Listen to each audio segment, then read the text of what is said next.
All this was an excuse to tell you a wonderful old Jewish joke, which, I'm so sorry, I will disappoint you, it's not a dirty joke. I like to do things which today in the United States require, as they say, trigger warning, now in American academia. And once I even proposed that a student should enter the room prior to my class with a great poster, trigger warning, trigger warning. So the joke is a well-known one, quoted already by Derrida, by others. I'm sure you probably know it. On Saturday in a synagogue, Jews are saying things to each other, not confession in Christian sense, they don't confess, but okay. So the rabbi, powerful figure, says, oh my God, I am nothing. I'm not worthy of your attention, I'm nothing.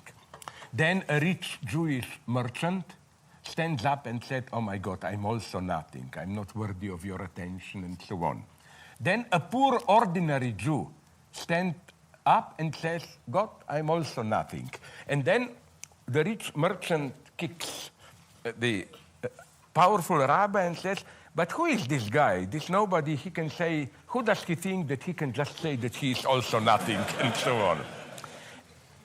It's a very interesting joke, because what you find in this joke is the idea, precisely, that's the point of this joke, that to say you are nothing is not as innocent. It may appear as an utter self-humiliation. But this very gesture of claiming, of denying all your particular features, of abandoning your identity, brings object A, brings a surplus enjoyment. Now I will give you precisely a very problematic example. It's more adapted to United States situation, but I think it's a nice way. Involved in many polemics and debates in the United States, I encountered this problem. I noticed how, first, it's a very simple observation. Some people even claim it's not true, but more and more I'm convinced it's true. You know how the more you are perceived as marginal, powerless, the more you are, it's not only tolerated, but you are even required to assert your particular identity. Like, to be vulgar, if so-called Native Americans, I say so-called because I have many friends among them and they hate this term. You know what? I'm sorry if I repeat an old joke. You know what one of them told me? He told me, I much prefer to be called Indian than Native American, because Native American means what? We are native, natural, and you white people are cultural, or what? He told me, if you call us Indians, at least the name Indian is a reminder of your white man's stupidity. You thought that you were in India, you know. No, they have an incredible sense of how false this patronizing respect towards them is. You know, like, we white people exploit nature, but when Native Americans dig a mountain, they first ask the spirit of the mountain for permission and so on, all that stuff. They hate this. One of them wrote a wonderful book, a short essay, not book, sorry, trying to prove that Native Americans killed more buffaloes and burned more forests than all white men combined. No, I mean, probably not true, but his point was, we are tired of this false... So, what I want to say here, that in this line, okay, Native Americans, if you return to your tribal traditions, oh, wonderful, wonderful, they are restoring their culture and so on.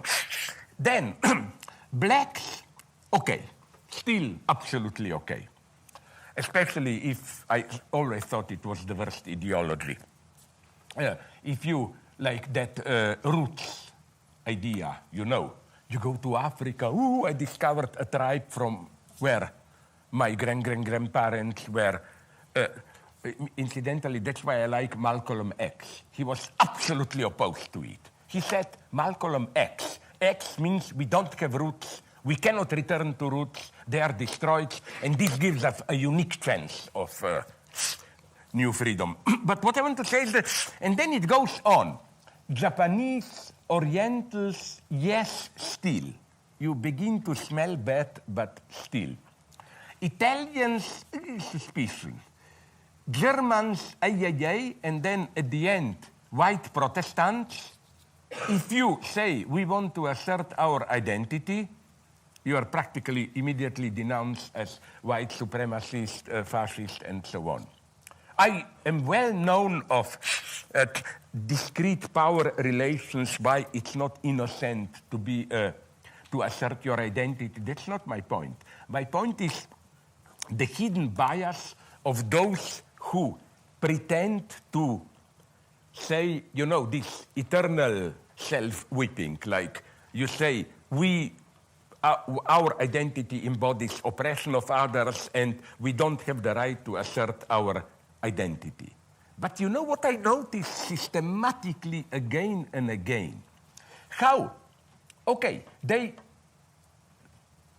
absolutely prohibit to their own group, white, anti-racist, multiculturalists, to assert their identity. No, and then, you know, the more you are away, marginalized, the more you can.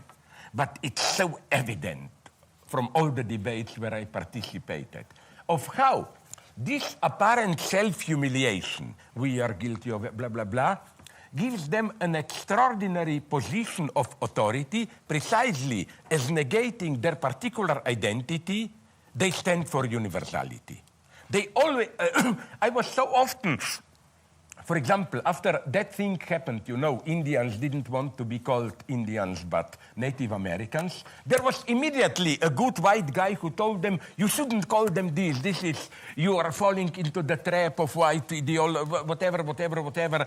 It's incredible to what extent, and this is the surplus enjoyment. I apparently humiliate myself. Who am I? Nobody, but you know very well that this nobody gives me a certain ideological preference and so on. And what I am afraid, we will not have time to go into this today, what I am so afraid is that in parts of Me Too and so on, you have a similar logic of using victimhood, proclaiming yourself powerless, gives you an immense power.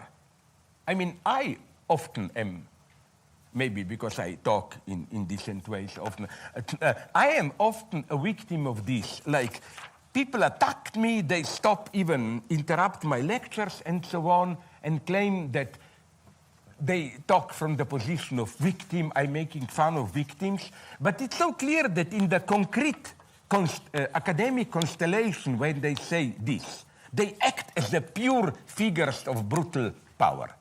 I'm not even allowed to defend myself, and so on.